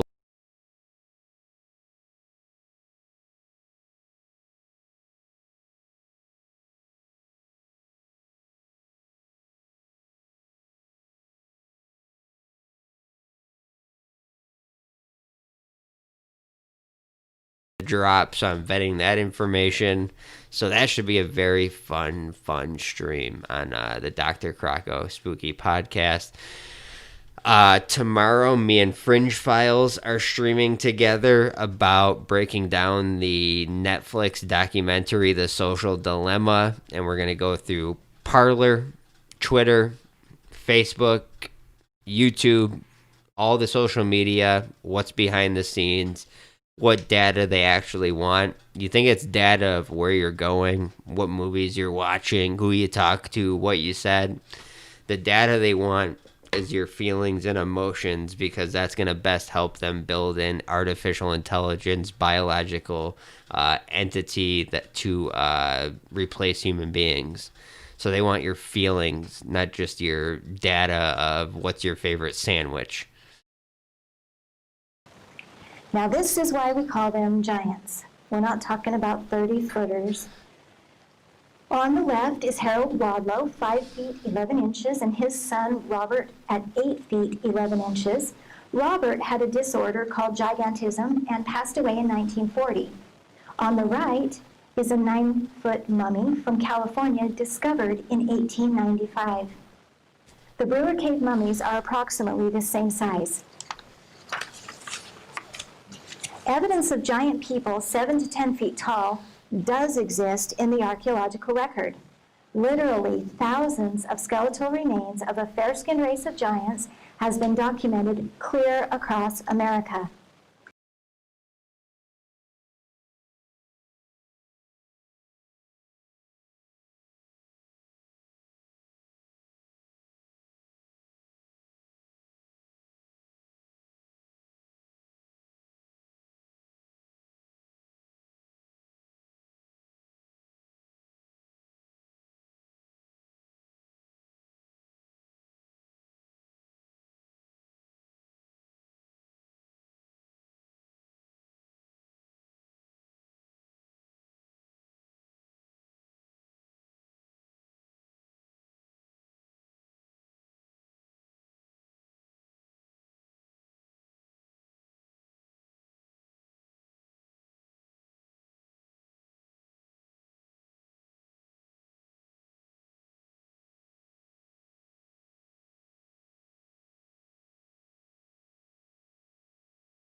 Yeah, there was something weird going on with the sound, but it is what it is. It was. I tried to mute it for a second, and then it didn't come back. But all you need to know is that if anybody wants to leave a question or a comment, you can do so by adding me. If anybody wants to support the channel, here's the link to Chalkbody Outline. Please support him as well. If anybody wants to support this channel, obviously there's memberships available, but you can go the classic route of Streamlabs or PayPal if you want to leave a question or comment to have read on chat. And you can also visit the website davycrocko.com, which will tell you about upcoming streams. And tomorrow will be the next stream with Fringe Files. So other than that, I don't think I have anything else to add. I think that was a great 2 hour and 6 minute stream about a monolith in Utah. Link to Fringe Files. It's going to be on my channel, but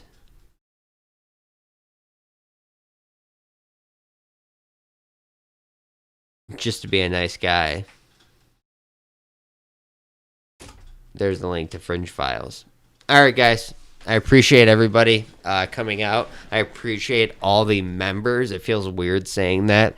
I don't have my channel back until maybe tomorrow, definitely Friday.